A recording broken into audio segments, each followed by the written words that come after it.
Boston, a 2 seed, which sparked the great debate heard around the world on who's the better team. Well, get this.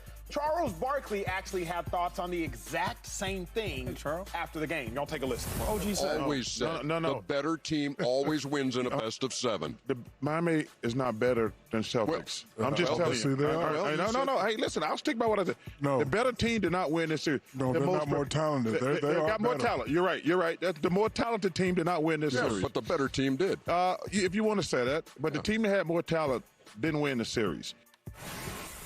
Okay, for context, did the better team win? Team, we're talking about players, and we might also be talking about the coach as well. When you call a team meeting in pro sports, who shows up? The players show up, the coach shows up. Right. That's who shows up to a team meeting. Right. That is, by my definition, by Shady's definition, the team. Shady, did the better team win? Hold up. Let's direct it to, I got to give it to the queen. Her team won. I'm being respectful. Yes, sir. I'll let Joy go first. To the queen. To the queen. To the queen. Let me put that, can I put it on your head? Let me put that thing on your head for you. Bang. Do your thing. Do your thing, girl. Obviously, I think that the better team won. But I thought that the Heat were the better team before the series started. Yep. Now, I actually think that the Heat are the more talented team. Because I think you have to update information as you get new information. I like to learn new things. I like to read. I like to educate myself. When I get new information, I'm okay in being like, hey, you know what? I was wrong. Celtics aren't as talented as we thought they were. Because by this logic, as Ernie said, the better team would win a 7-game series. That's why we have it structured that way. If they are so much more talented, and if it is a given walkaway that the Celtics roster is so much more talented than the Heat, then the Celtics would have overcome anything that the Heat were at their highest level to win the series. But we've had this conversation a couple times on the show already. And I sat back and thought about it. I like to think about things. And you guys are actually right. This isn't a foreign concept. This already exists in sports. Millions of people agree with you. And they do it every single year. Premier League soccer has this rules. Everyone plays each other during the regular season. At the end of the season, the best team in the league is the champion. There's no postseason. We don't need to play these 7-game series. We don't need to determine through playoffs who the winner is. You have the most points. You won the most games. You are the winner of the league. You are the champion. So in this case, congratulations, Milwaukee Bucks. You are the champions of the NBA this season. These rules already exist in sports. Millions of people agree. Millions of people watch that. More people watch that than watch the NBA internationally. So it's not that foreign of a concept. Actually, it's quite real. But the difference is we have decided that the NBA is not played that way. The champion is determined through a postseason. And then we decided 7 games will determine the best team in each series, and that team will move on. We know there's nuance and things that go on throughout series. People get injured. Happens in every single series. Someone will get out coached, an adjustment will not be made. But at the end of the day, these are the rules of this game. If we want to change it so that the best regular season team is the champion, then I will submit that the best regular season team is the champion. But I don't believe that. I think if you play a 7-game series and the team wins a 7-game series, you have that many opportunities to beat another team. You are the better team. You are the better coached team. You are the more talented team. You are the more prepared team.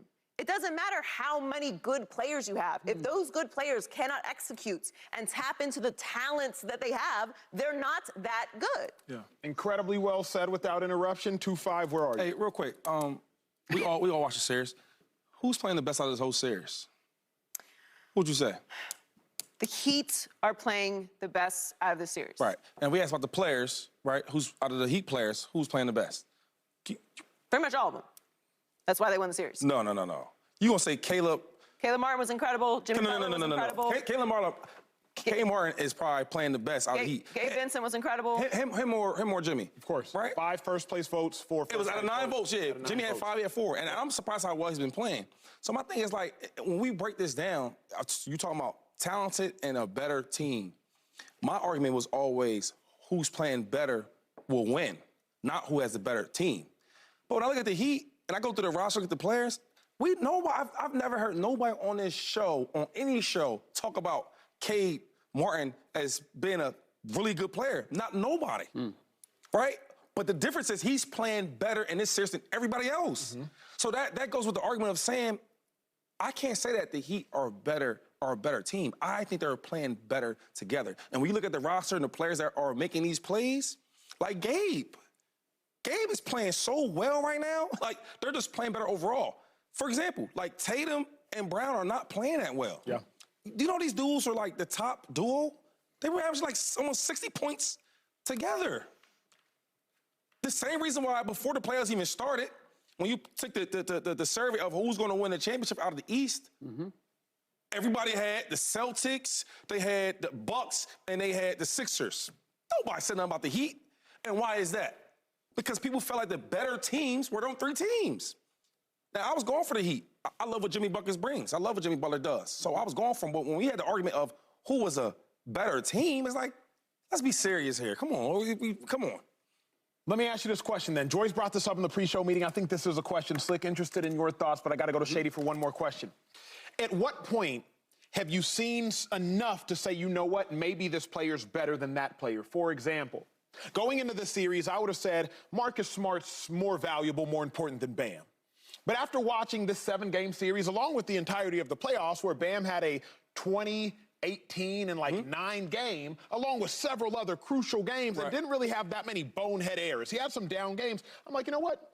Bam, to me, is better than Marcus Smart. I've seen enough. Derek White, I'm like, yeah, he's a good player.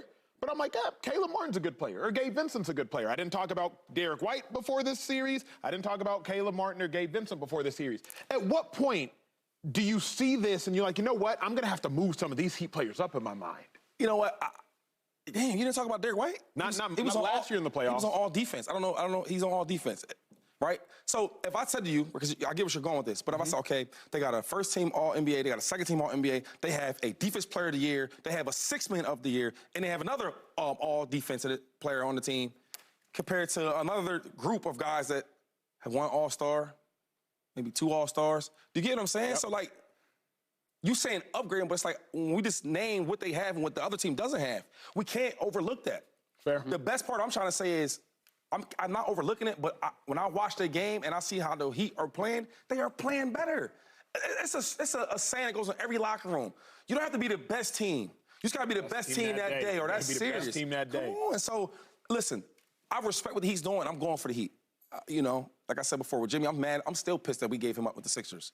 But we can't tell me that the Heat are a better team than the Celtics.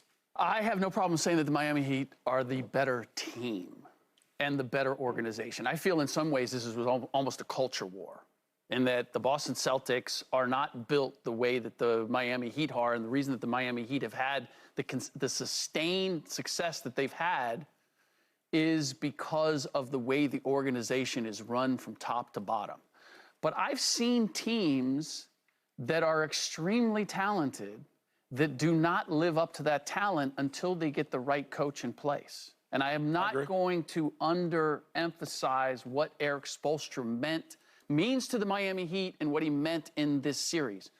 You guys remember when Kobe and Shaq first got together, and they were coached by what, Del Harris? They weren't playing for championships.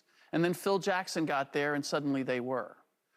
As good as I think Mark Jackson was as a head coach, he did have Draymond Green and Steph Curry and Klay Thompson. They weren't playing for championships until Steve Kerr stepped in. So I believe that you can be the more talented team and not have as much success because you don't have the coach who puts everybody in their sweet spots. And that is what Eric Spoelstra did. And I'm just going to, very quickly, let me run these down. These are the salaries of the players for the Boston Celtics. Malcolm Brogdon makes $22.5 million. Smart made $18 million. Derek White makes $17 million. Rob Williams makes $11 million. Horford makes $10 million. Gabe Vincent, $1.8 million. Max Strus, $1.8 million.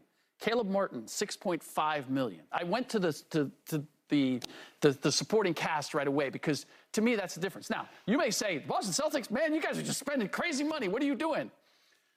But you can't tell me that those guys aren't getting paid that much of a different salary because they're not more talented. I'm about to go there. That was a great point. That was pretty good. That's pretty good. Thank you. But, I mean, more talented at what? Winning regular season games? Yes, they are, in fact, more talented at winning regular season games, which if we had the Premier League rules, then they would be closer to being the champions. Right. But we don't. We play a postseason. So either the postseason does not have value in determining who should be playing for a championship,